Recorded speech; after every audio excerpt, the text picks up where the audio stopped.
It's 6:30. Good morning, I'm Ian Crouch with Hunter News. It's via the notorious rocks south of Catherine Hill Bay have claimed yet another life. A 22-year-old father of one was fishing with friends at Snapper Point yesterday morning when he slipped and fell into the water. A major search failed to find any trace of him. 13 people have drowned at the location since 2010. Port Stephens police are searching for two men over an armed robbery on a bottle shop at Lemon Tree Passage. A man with his face covered and carrying an axe entered the Bottolo outlet on Cook Parade at about 8:45 on Friday night and grabbed the 34-year-old shop assistant, dragging her into the office and ordering her to open the safe. Constable Justin Harano says the woman complied, but the safe was empty. At this time, a second man, armed with a knife and also with his face covered, appeared in the office. This man took the woman to the cash register and demanded she open it and push cash in the bag. Meanwhile, the other man took tobacco from a drawer and personal items from the woman's handbag. Both men fled on foot.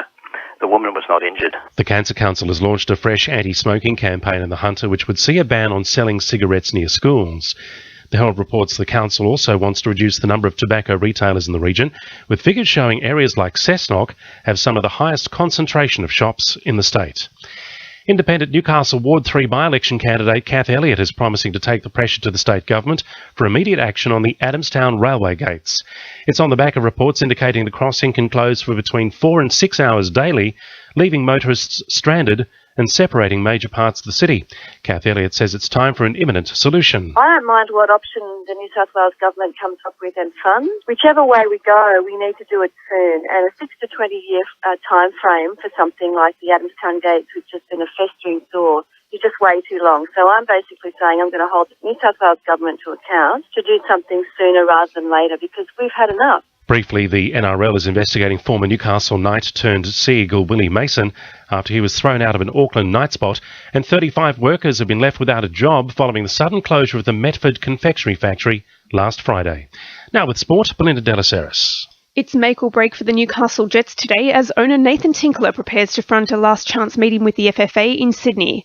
He'll need to convince the body the club remains a viable concern following revelations there may not be enough players in the squad to meet A-League regulations. Tinkler will brief Chief Executive David Gallop, Chief Financial Controller John Kelly and A-League boss Damien DeBowen after missing Saturday's deadline to pay off the club's debts and address operational issues. Knights coach Rick Stone is talking up his team after the side was knocked out of the quarter-final stage of the Auckland Nines for the second straight year. The boys were booted 30-6 by eventual champions South Sydney, who clinched the trophy after overcoming Cronulla 18-14 in an epic Golden Point final. And Newcastle's Kurt Fernley is celebrating after taking out the wheelchair mile in Saturday night's Hunter Track Classic with a time of 3 minutes 22. That's sport. I'm Belinda Delaceres. To NURFM News Time coming up to 26 to 7.